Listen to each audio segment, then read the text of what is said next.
সবথেকে বেশি কারকত্ব লক্ষ্য করা গিয়ে থাকে দেবগুরু বৃহস্পতির কাছে। যে সন্তানের কারকত্ব থেকে ভাগ্য নিয়ন্ত্রণকারী গ্রহ হলো দেবগুরু বৃহস্পতি। 1 মে 2024 দুপুর 1:50 দেবগুরু বৃহস্পতি গোচর অবস্থান পরিবর্তন করতে চলেছে এবং ধনু রাশির ষষ্ঠ ভাবেতে দেবগুরু বৃহস্পতি গোচর অবস্থান করবে। দেবগুরু বৃহস্পতি রাশির ষষ্ঠ ভাবেতে 14 মে 2025 পর্যন্ত গোচর অবস্থান করবে, যার ফলেতে ধনু রাশির দশম ভাব, দ্বাদশ ভাব এবং দ্বিতীয় ভাবেতে গোচর দৃষ্টি করবে।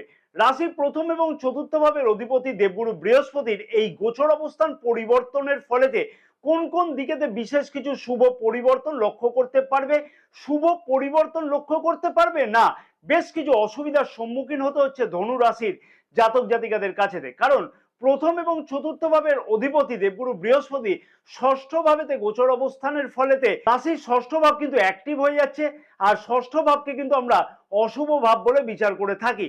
জ্যোতিষ ভাষাতে ষষ্ঠ ভাবকে ত্রিক ভাব বলে বলা হয়ে থাকে। রাশির প্রথম ভাবের অধিপতি ষষ্ঠ ভাবেতে গোচর অবস্থানের ফলেতে ধনুরাশির জাতক জাতিকাদের পজিটিভ এবং নেগেটিভ দুই ধরনেরই ফল কিন্তু লক্ষ্য করা যাবে। অতএব খুবই গুরুত্বপূর্ণ হতে চলেছে এই বিশেষ ভিডিওটি ধনুরাশির জাতক জাতিকাদের কাছে।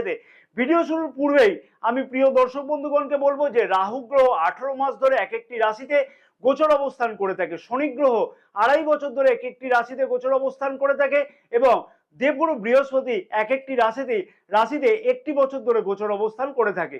এবং সব থেকে বেশি কারকত্ব লক্ষ্য করা গিয়ে থাকে দেবগুরু বৃহস্পতির কাছ থেকে। তাই এই পরিবর্তনের ফলেতে কিন্তু বিশেষ কিছু গুরুত্বপূর্ণ পরিবর্তন লক্ষ্য করতে পারবে প্রত্যেকটা রাশির জাতক জাতিকারা।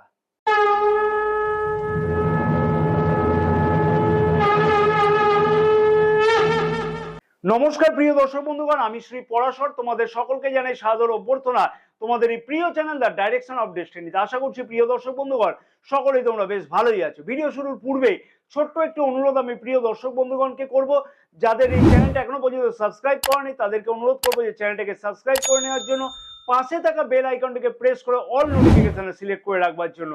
ফেসবুক পেজে যারা এই ভিডিওটা দেখছে তাদেরকে অনুরোধ করব পেজটাকে ফলো করে রাখবার জন্য। এইরকম ধরনের গুরুত্বপূর্ণ ভিডিও কিন্তু প্রতিদিন সন্ধ্যা 6টার সময়তে আপলোড করা হয়ে থাকে। যারা দৈনিক রাশিফল সম্পর্কে জানতে আগ্রহী তাদেরকে বলবো যে এই ভিডিও ডেসক্রিপশন বক্সেতে টেলিগ্রাম চ্যানেলের লিঙ্ক দেওয়া আছে, সেই টেলিগ্রাম চ্যানেলের লিঙ্কেতে জয়েন করে দিয়ে অতি অবশ্যই দৈনিক রাশিফল দেখতে পারো। এইটা কিন্তু পুরোটাই ফ্রি, অতি অবশ্যই তোমরা টেলিগ্রাম চ্যানেলটিকে জয়েন করতে পারো।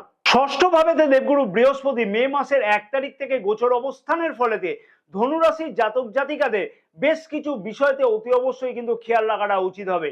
কারণ ষষ্ঠ ভাব থেকে কিন্তু আমরা বিচার করে থাকি রোগ, ঋণ এবং শত্রুকে।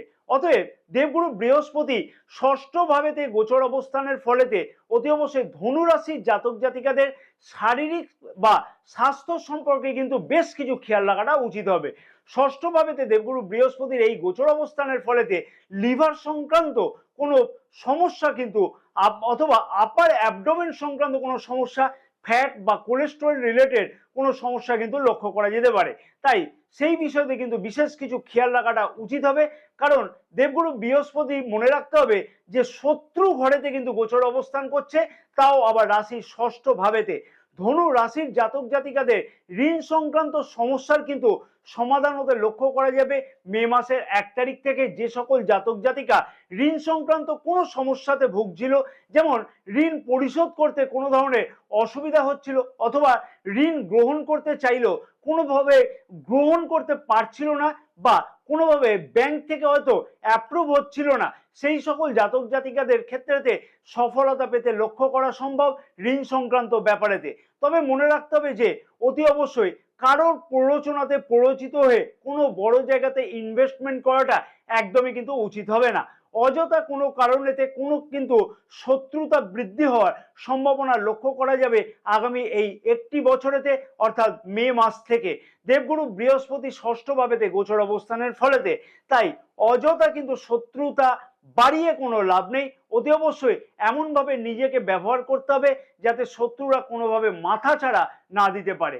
একটা বিষয় কিন্তু এখানে লক্ষ্য করা যাবে যে যদি সঠিকভাবে প্রচেষ্টা করা যায় এবং জন্মকুণ্ডলী যদি খুব একটা খারাপ না থাকে, তাহলে কিন্তু দশা বা মহাদশা যদি খুব একটা খারাপ না থাকে, তাহলে কিন্তু দেবগুরু বৃহস্পতির এই গোচর অবস্থান পরিবর্তনের ফলেতে যে সকল জাতক জাতিকারা কম্পিটিটিভ বিষয়তে কোনো অংশগ্রহণ করতে চাইছিল সেই সকল জাতক জাতিকাদের কিছু না কিছু সুবিধা প্রাপ্তি হওয়া সম্ভব। ধনু রাশির বা লগ্নের জাতক জাতিকাদের উদ্দেশ্যে আমি একটি প্রশ্ন করব, যে প্রশ্নের উত্তর কিন্তু অতি অবশ্যই কমেন্টসে দিলে কিন্তু খুব ভালো হয়। যারা কর্মক্ষেত্রের সাথে জড়িত, অর্থাৎ অফিসে চাকুরি করে বা যে কোনো কেরিয়ারের সাথে যুক্ত আছে, তাদের ক্ষেত্রেতে অক্টোবরের 2023 থেকে বিশেষ কিছু ডিস্যাটিসফ্যাকশন লক্ষ্য করা যাচ্ছিল কিনা। যেমন কর্মক্ষেত্রে তো অনেক কিছু করবার পরেতেও সেই রকম ভাবে কিন্তু মনের দিক থেকে একটা সান্ত্বনা না পাওয়া, অথবা একাধিক কোনো প্রমোশন হওয়ার মুখের দিকেতে এসে আটকে যাওয়া, অথবা পদোন্নতি বা পদ পরিবর্তনে যে ধরনের প্রচেষ্টা করা হচ্ছিল সেই ধরনের সাকসেস না আসা, এইরকম লক্ষ্য করা যাচ্ছিল কিনা অতি অবশ্যই কিন্তু কমেন্টসে উত্তর দিতে কিন্তু একদমই ভুলবে না। কারণ দশম ভাবেতে কেতু গ্রহ গোচর অবস্থান করছিল, তার ফলেতে কিন্তু অক্টোবরের 2023 থেকে কিন্তু বিভিন্ন প্রকারে ডিস্যাটিসফ্যাকশন লক্ষ্য করা যাচ্ছিল। রাহুদেবের গোচর দৃষ্টি থাকবার ফলেতে কিন্তু কর্মক্ষেত্রেতে যেই ধরনের সফলতা তুমি চাইছিলে সেই ধরনের সফলতা কিন্তু আসতে লক্ষ্য করা যাচ্ছিল না। অর্থাৎ পাপক গ্রহের গোচর দৃষ্টি থাকবার ফলেতে কেরিয়ারের দিক থেকে কিন্তু বিশেষ কিছু অসুবিধা লক্ষ্য করা যাচ্ছিল। দেবগুরু বৃহস্পতি, যার কারকত্ব কিন্তু অনেক পরিমাণে বেশি বাকি সব গ্রহের তুলনায়, এবং যার গোচর দৃষ্টি কিন্তু অমৃত গোচর দৃষ্টি হিসেবে বিচার করা হয়ে থাকে। পঞ্চম গোচর দৃষ্টি কিন্তু রাশির দশম ভাবেতে থাকবার জন্য দশম ভাব কিন্তু একটা প্রোটেকশন দশম ভাবেতে লক্ষ্য করা যাবে, যা কিনা অতি অবশ্যই লক্ষ্য করা যাচ্ছিল একটা আনপ্রোটেকশন 2023-এর অক্টোবর থেকে, যার ফলেতে কর্মক্ষেত্রের জায়গাতে পদোন্নতি, পদ পরিবর্তন অথবা একাধিক কোনো সফলতা আসতে লক্ষ্য করা সম্ভব এই একটি বছরের মধ্যেতে সঠিকভাবে প্রচেষ্টার ফলেতে। আর বেকার যুবক যুবতীদের ক্ষেত্রেতে বলবো যে কম্পিটিটিভ এক্সামেতে অংশগ্রহণের মাধ্যমে কর্মক্ষেত্রের জায়গাতে সফলতা লক্ষ্য করা সম্ভব যদি সঠিকভাবে প্রচেষ্টা করা যায়। দ্বাদশ ভাব, অর্থাৎ এটাও কিন্তু একটা ত্রিক ভাব বা অশুভ ভাব, আর এই দ্বাদশ ভাবে তো গোচর দৃষ্টি থাকতে চলেছে মে মাস থেকে দেবগুরু বৃহস্পতির। পজিটিভ এবং নেগেটিভ দুইটি ফলই কিন্তু লক্ষ্য করা সম্ভব। প্রথমেই বলবো দ্বাদশ ভাব কিন্তু দূর স্থান অথবা ব্যয় ভাব কিন্তু, অথবা হসপিটাল সংক্রান্ত ব্যয় কিন্তু বিচার করা হয়ে থাকে। তাই অযাচিত ব্যয় কিন্তু বিশেষভাবে বেশি হতে লক্ষ্য করা সম্ভব হচ্ছে, যেটা কিনা নিজের থেকে কিন্তু কন্ট্রোল করতে হবে, এবং কারোর এবং সেই অযাচিত ব্যয়কে কিন্তু ইনভেস্টমেন্ট করে দিলে সেটা কিন্তু ভবিষ্যতে একটা সঞ্চয় হতে লক্ষ্য করা সম্ভব হবে। দেবগুরু বৃহস্পতি রাশির চতুর্থ ভাবের অধিপতি এবং প্রথম ভাবের অধিপতি, রাশির দ্বাদশ ভাবেতে গোচর দৃষ্টি থাকবার ফলেতে মে মাস থেকে বিদেশে যাত্রা করবার জন্য একটা সুযোগ সুবিধা, অথবা বৈদেশিক মুদ্রাজনিত কাজের সাথে যুক্ত জাতক জাতিকাদের সাথে বেশ কিছু উন্নতি হওয়া, অথবা এমএনসি কোম্পানিতে যারা চাকরি করতে চাইছে তাদের ক্ষেত্রে কিন্তু বেশ কিছু সফলতা পাওয়া ইত্যাদি লক্ষ্য করা সম্ভব। অথবা বিদেশে কর্মরত জাতক জাতিকাদের পদোন্নতি, পদ পরিবর্তনে কোনো ধরনের কিন্তু ভালো কিছু সম্ভাবনা আশা কিন্তু লক্ষ্য করা সম্ভব। বিদেশে যারা সেটেলমেন্ট করতে চাইছে, অর্থাৎ বসবাস করতে চাইছে, অথবা জন্মস্থান থেকে দূরবর্তী স্থানেতে কোনো সেটেলমেন্ট করতে চাইছে, তাদের ক্ষেত্রে এই ধরনের উন্নতি বা সেই ধরনের কিন্তু উন্নতি হওয়া সম্ভব হতে চলেছে যদি সঠিকভাবে প্রচেষ্টা করা যায়।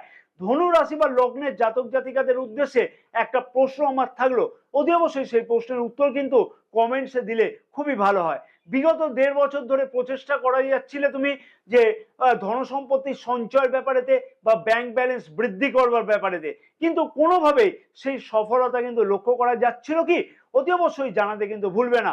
অথবা যারা ফ্যামিলি প্ল্যান করতে চাইছিল তাদের ক্ষেত্রেতে বিশেষ বিশেষ কিন্তু অসফলতা লক্ষ্য করা যাচ্ছিল, প্রশ্নের উত্তরটি কিন্তু অতি অবশ্যই কমেন্টসে দিতে ভুলবে না। দ্বিতীয় ভাবের অধিপতি শনিদেব রাশির তৃতীয় ভাবেতে তার মূল ত্রিকোণ রাশিতে গোচর অবস্থান করছে, আর শনি মানে হচ্ছে শনয় শনয়, অর্থাৎ সবকিছু ধীর গতিতে আস্তে আস্তে।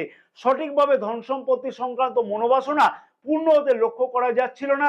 রাশির দ্বিতীয় ভাবেতে গোচর দৃষ্টি থাকবে রাশির প্রথম ভাবের অধিপতি, যদিও মকর রাশিকে কিন্তু নিজ রাশি হিসাবে বিচার করা হয়ে থাকে দেবগুরু বৃহস্পতির জন্য, তবু একটা কথা বলবো যে অনেক ক্ষেত্রেতে কিন্তু বেশ কিছু মনের আশা পূর্ণ হতে লক্ষ্য করা সম্ভব হতে চলেছে ধনুরাশির জাতক জাতিকাদের আগামী এই মে মাস থেকে একটি বছরের মধ্যেতে। ধন সম্পত্তি সঞ্চয় করা অথবা ব্যাংক ব্যালেন্স বৃদ্ধি করবার জন্য যে স্বপ্ন দেখা হচ্ছিল তাদের ক্ষেত্রে কিন্তু সফলতা লক্ষ্য করা সম্ভব। তবে একেবারে কিন্তু যে কোটিপতি হয়ে যাবে সেটা কিন্তু নাও হতে পারে, কারণ যেহেতু দেবগুরু বৃহস্পতি নিচ রাশি হিসেবে কিন্তু মকর রাশিকে বিচার করা হয়ে থাকে।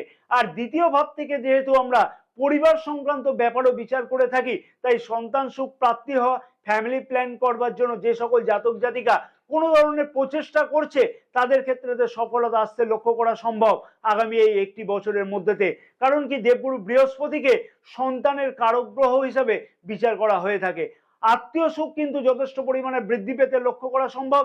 তবে আত্মীয়দের কোনো কিন্তু টাকা পয়সা ধার দেওয়ার আগেতে কিন্তু একটু চিন্তা ভাবনা করে বিচার বিবেচনা করে তারপরে কিন্তু সেই ধার দেওয়া উচিত। কথাবার্তার দিকে কিন্তু যে অনেকটা বেশ কিছু মাধুর্যতা লক্ষ্য করা যাচ্ছিল না ধনু রাশি বা লগ্নের জাতক জাতিকাদের। কারণ কি, শনিদেব রাশির দ্বিতীয় ভাবের অধিপতি তৃতীয় ভাবেতে গোচর অবস্থান করছিল বা করছেও এখনো।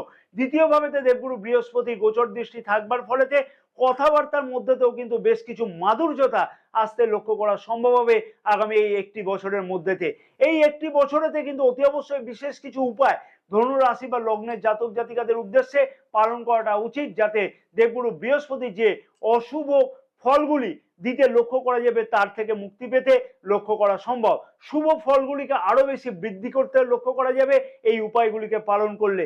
তার আগে আমি একটি ছোট্ট অনুরোধ প্রিয় দর্শক বন্ধুগণের কাছে করব, ভিডিওটি যদি ভালো লাগে একটা লাইক করতে কিন্তু একদম ভুলবে না, এবং ভিডিওটি তোমার বন্ধু বান্ধব আত্মীয় স্বজনের কাছে কিন্তু শেয়ার করতে একদমই ভুলবে না।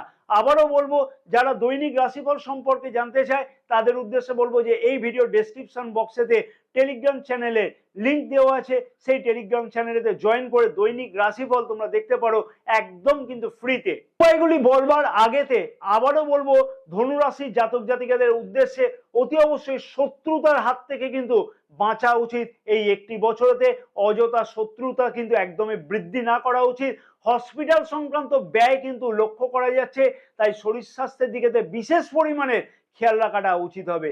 এবং কারোকে টাকা পয়সা ধার দেওয়ার আগেতে একাধিকবার বিবেচনা করে তারপরে টাকা পয়সা ধার দেবে। বিষ্ণু সহস্র নাম প্রতিদিন কিন্তু নিয়মিত পাঠ করো, নালে শ্রবণ করো, তাদের বিশেষ সুফল তোমরা লক্ষ্য করতে পারবে। সূর্যকে প্রতিদিন কিন্তু তাম্র ঘটিতে করে অর্ঘ্য প্রদান করো। ওং হ্রিং হ্রিং হৃণী সূর্যায় নমঃ। এবং এই কর্মগুলি বা ক্রিয়াগুলি যদি সঠিকভাবে পালন করা যায় তাহলে দেবগুরু বৃহস্পতির অশুভ ফল থেকে কিন্তু মুক্তি পাওয়া সম্ভব। জয় মা তারা। ধনুরাশির জাতক জাতিকাদের সমস্ত মনোভীষ্ট কামনা যেন পূর্ণ হয়ে থাকে দেবগুরু বৃহস্পতির এই মহা পরিবর্তনের ফলেতে।